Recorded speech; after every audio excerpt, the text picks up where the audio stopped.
Walk down the wealthiest streets in the world, Beverly Hills, Dubai, Monaco. You will inevitably pass a hyper-luxury car dealership. Behind the flawless floor-to-ceiling glass, you will see 50 Lamborghinis, Ferraris, and Bugattis gleaming under the lights. The natural human reaction is pure awe. You look at that showroom and calculate the math in your head. 50 cars, an average of $400,000 each. You assume the owner of that dealership is sitting on $20 million of inventory. You assume he is a billionaire. But society has a funny way of making you believe in mirages. The most powerful people in the luxury asset market do not buy inventory. They do not freeze their own cash in depreciating metal. The secret of the hyper-rich is that the dealership owner doesn't own a single one of those cars. He owns something far more powerful. He owns a mechanism of capital appropriation. He owns the float. Today on Capital Chronicles, we are going to decode the ultimate illusion of the luxury exotic car market.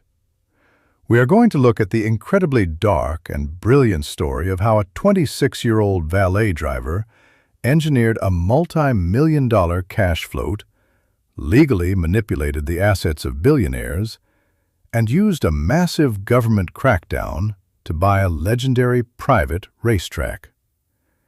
If you are ready to stop looking at wealth like a consumer and start analyzing it like a financial predator, hit that subscribe button right now.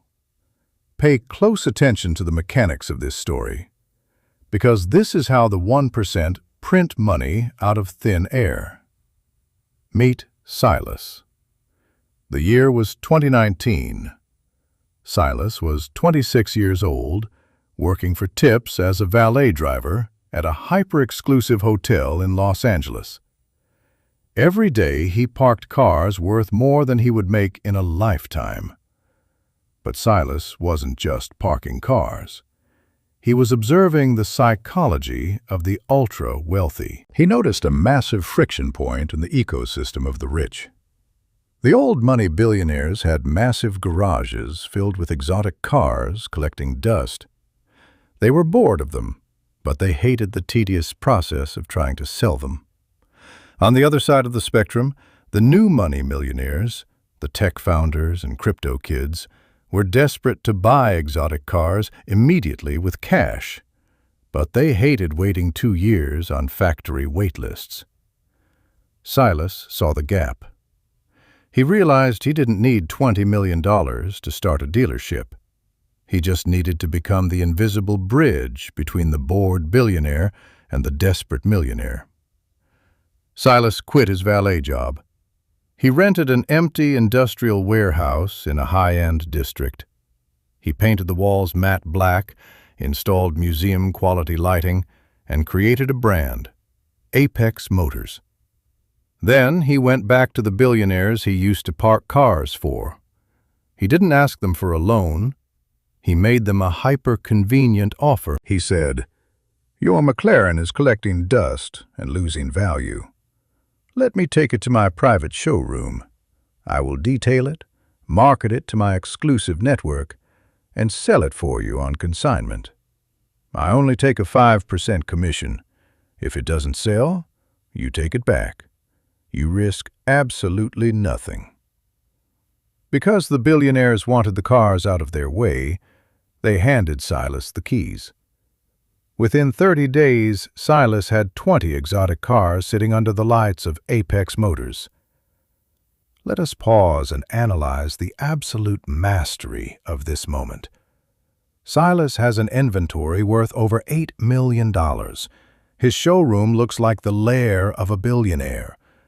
But he didn't spend a single dollar on those cars.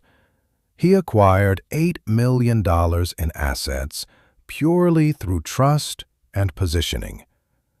But this is only the beginning. The real genius lies in the legal paperwork. When a young tech millionaire walked into Apex Motors and bought a $400,000 Lamborghini, they wired the cash directly into Silas's bank account. But in the fine print of the consignment contract Silas had signed with the original billionaire owner, there was a specific, meticulously crafted clause. The clause stated, "Upon the sale of the vehicle, Apex Motors requires a 90-day clearing period to remit funds to the consignor in order to process international title transfers, clear escrow, and complete anti-money laundering compliance." The billionaires, used to slow corporate legalities, had signed it without a second thought. Let's look at Silas's bank account. He just collected $400,000 in pure cash from the buyer. The buyer drives away in the car. But Silas does not have to pay the original owner for 3 entire months. This is the Consignment Float. Silas began selling 10 cars a month. Within 6 months, he was continuously holding over $10 million in his business bank accounts. The buyers had the cars, the sellers were waiting for their checks, and Silas was legally holding $10 million of other people's money, paying exactly 0% interest.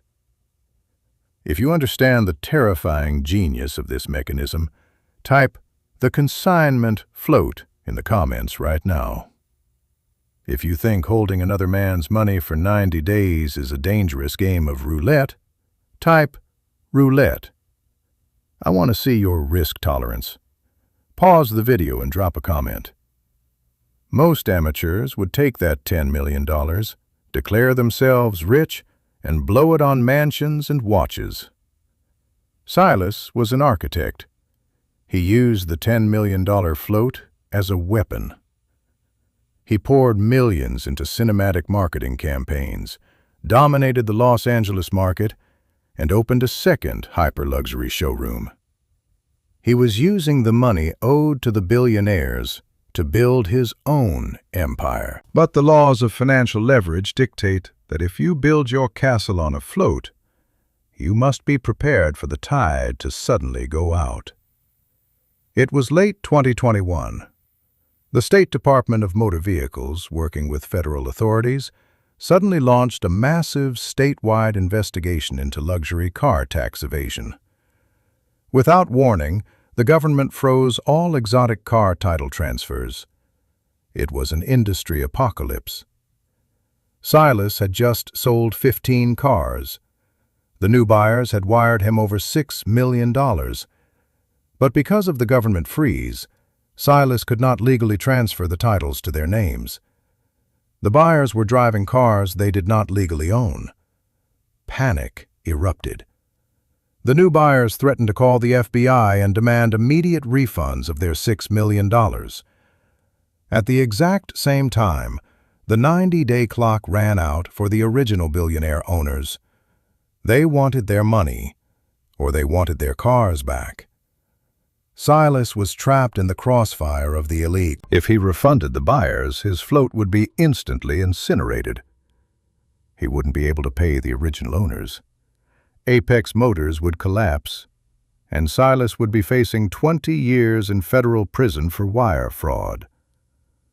Put yourself in Silas's shoes right now. The government has frozen the paperwork. The clients are unleashing armies of lawyers, but you still have $10 million of liquid cash sitting in your bank account.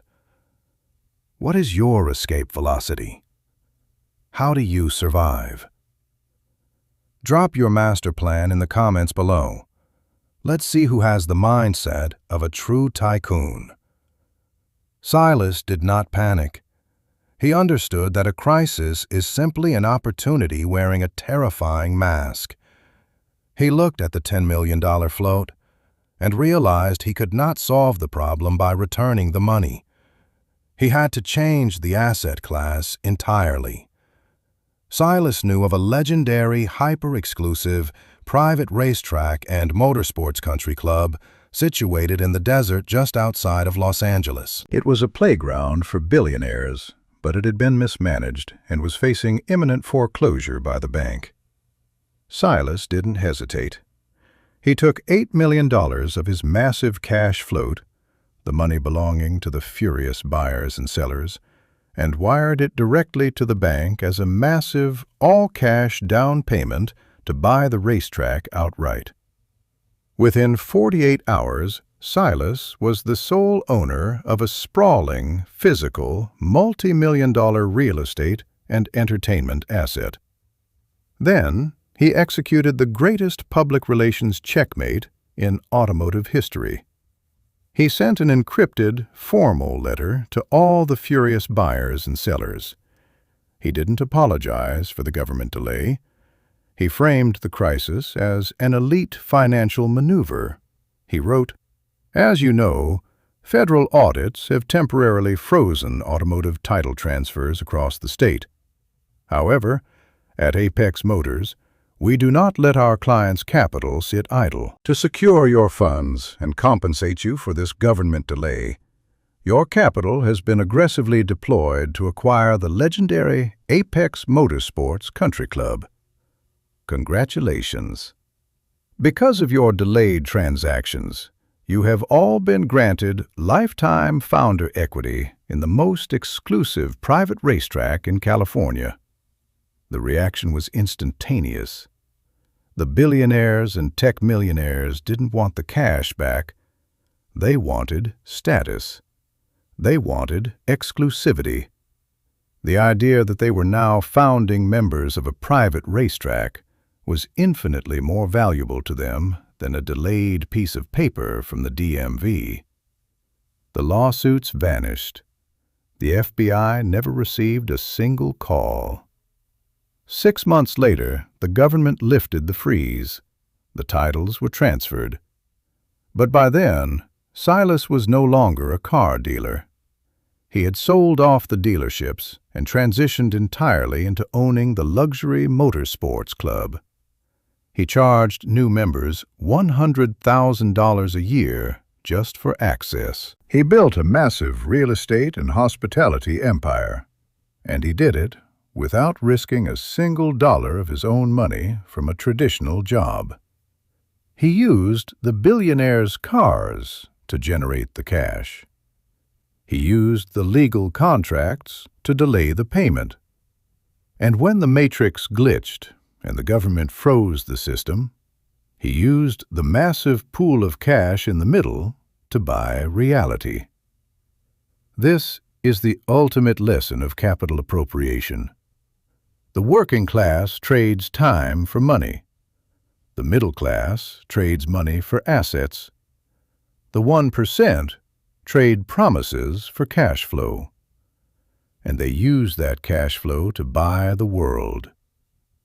If this psychological breakdown of the consignment float changed your perspective on wealth, hit the like button right now.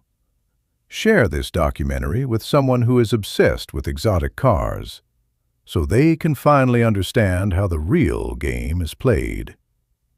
And if you want to discover the next hidden blueprint used by the financial elite, make sure you subscribe to Capital Chronicles. Turn on the notification bell, because the greatest empires are built in the shadows, and we are turning on the lights.